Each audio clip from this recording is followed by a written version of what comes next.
ایک شام سورج مدم روشنی بکھیر رہا تھا، پرندے گھروں کو لوٹ رہے تھے اور ہوا میں ہلکی خنکی تھی۔ ایک نوجوان خاموشی سے درخت کے نیچے بیٹھا تھا، اس کی نظریں زمین پر جمی تھی، چہرے پر مایوسی اور دل میں شکستگی تھی۔ ایسا لگتا تھا جیسے اس کی زندگی رک گئی ہو، جیسے ہر دروازہ اس پر بند ہو چکا ہو۔ اسی لمحے مولانا رومی کا وہاں سے گزر ہوا۔ انہوں نے نوجوان کو یوں شکست خوردہ دیکھا تو رک گئے، چند لمحے خاموشی سے اسے دیکھتے رہے، پھر قریب آ کر نرمی سے پوچھا، بیٹے کیوں یوں بیٹھے ہو؟ چہرے پر اتنی اداسی کیوں ہے؟ نوجوان نے آہ بھری سر اٹھایا اور بوجھل آواز میں بولا، مولانا میں نے بہت کوشش کی لیکن ہر بار ناکامی ملی، ہر دروازہ میرے لیے بند ہو چکا ہے، اب میں تھک چکا ہوں، مزید ہمت نہیں بچی۔ مولانا رومی مسکرائے، زمین سے ایک چھوٹا سا پتھر اٹھایا اور نوجوان کو دکھاتے ہوئے پوچھا، یہ کیا ہے؟ نوجوان نے سرسری نظر ڈالی، یہ ایک عام سا پتھر ہے۔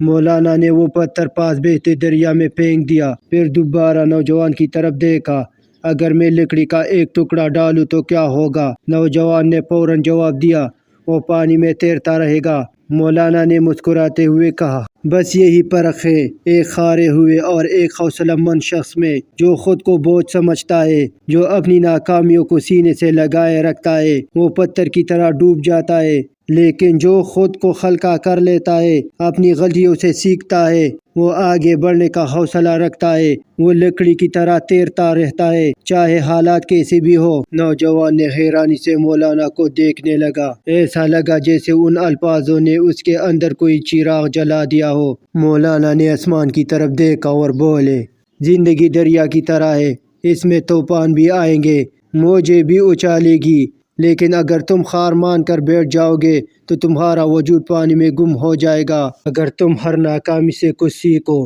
ہر تجربے کو روشنی بنا لو، تو تم ہمیشہ تیرتے رہو گے، چاہے کتنی ہی بڑی موجیں آ جائے۔ نوجوان کے چہرے پر روشنی آ گئی، اس نے گہری سانس لی، جیسے سینے کا بوجھ اتر گیا ہو۔ اس نے مولانا کا ہاتھ چوما اور عزم بھرے لہجے میں کہا، مولانا آج سے میں اپنی ناکامیوں کو پتھر نہیں لکڑی بنا لوں گا، ہر شکست سے سیکھوں گا اور ایک نئی شروعات کروں گا۔ مولانا مسکرا کر آگے بڑھ گئے اور نوجوان کھڑا ہو کر زندگی کی نئی راہ پر چل پڑا۔